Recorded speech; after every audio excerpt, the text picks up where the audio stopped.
Nama Luqman Al-Hakim tentunya sangat familiar bagi seluruh umat Islam, selain karena Allah mengabadikan namanya menjadi nama salah satu surah dalam Al-Quran, yaitu surah Luqman yang menempati urutan ke-31 dalam Al-Quran. Nasihat-nasihat bijaksananya kepada sang anak yang bersumber dari ilmu hikmah dari Allah juga diabadikan Allah pada rangkaian ayat di dalam QS Luqman ayat 12-19. Sebagaimana tersebut di atas, salah satu kisah hikmah dari Luqman yang cukup termasyhur adalah kisahnya saat berkudai membungkuk dengan sang anak putra yang memberikan pelajaran penting bagaimana hidup sebagai makhluk individu sekaligus makhluk sosial di saat yang bersamaan. Alkisah suatu hari, Luqman berkata, "Wahai putraku, berusahalah melakukan hal-hal yang mendatangkan kebaikan bagi agama dan duniamu. Terus berusahalah hingga kau mencapai puncak kebaikan. Jangan pedulikan apapun kata orang, karena memang tidak akan pernah ada jalan untuk memuaskan dan melegakan semua orang, tidak akan ada juga cara untuk menyatukan hati dan pikiran mereka. Itulah fakta hidup di tengah orang banyak dengan berbagai kepentingannya masing-masing. Mari kita buktikan," kata Luqman sambil menarik tali kekang kudanya.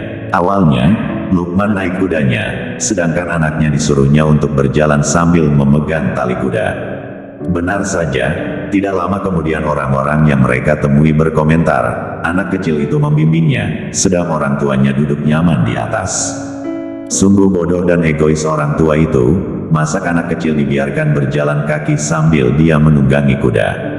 Mendengar komentar orang-orang di sepanjang jalan tersebut, Luqman pun berkata kepada anaknya, "Putraku, coba kau dengar, apa yang mereka katakan tentang kita."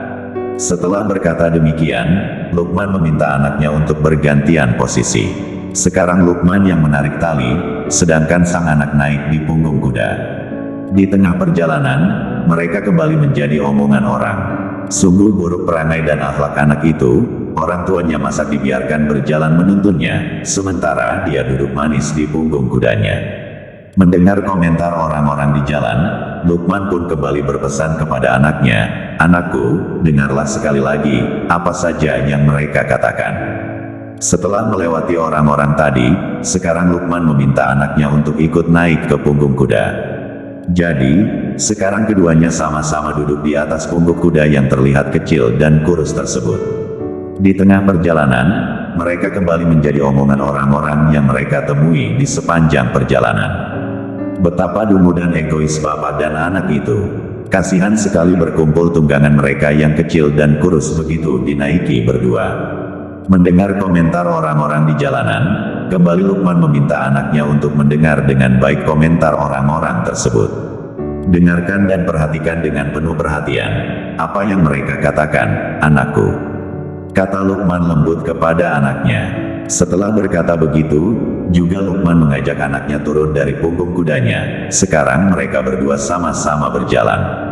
Di tengah perjalanan, mereka kembali bertemu dengan orang-orang yang masing-masing mempunyai ekspresi berbeda demi melihat perilaku Luqman dan anaknya. Atau setidaknya jika anaknya yang di atas, biar bapaknya yang membimbingnya. "Anakku, kau dengar sendiri bukan, semua perkataan mereka kepada apa yang kita lakukan dari awal. Di mata mereka, tidak ada satupun tindakan kita yang benar. Semua salah," kata Luqman kepada anaknya. Kesimpulan akhir kisah ini, karena itu, dalam hidup ini kita harus punya prinsip, pendirian yang kuat dan harus tegas. Lakukan saja apa yang bermanfaat bagimu dan agamamu. Jangan terlalu ambil pusing dengan kata-kata orang lain.